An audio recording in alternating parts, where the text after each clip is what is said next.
In this video on trig graphs, we are going to look at changes in amplitude and period. What I'm going to do to start off with is I'm just going to draw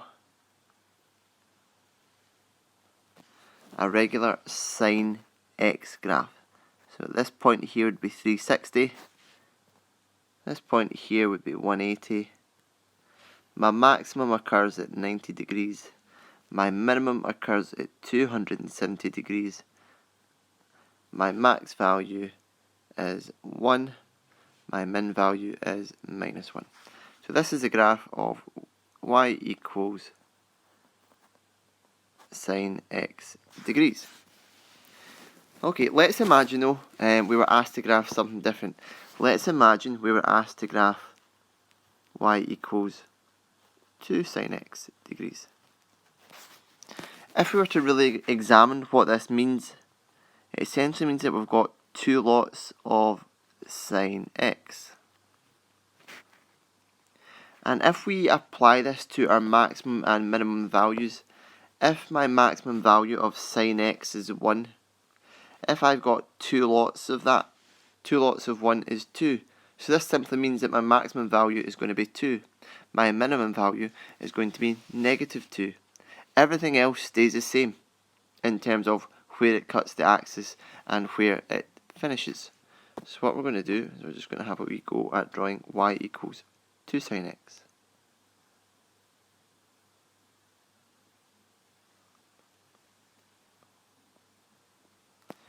Okay, so the only thing that is changed when I've got a number in front of my trig function is the amplitude, and the amplitude is the distance from the midpoint to the highest and lowest points on the graph. So here, for example, the amplitude is 1 from the midpoint of the graph and the maximum value. So all we've done is we have altered the amplitude. So now the maximum is 2, the minimum is minus 2. Okay, so it just goes steeper, it's stretched.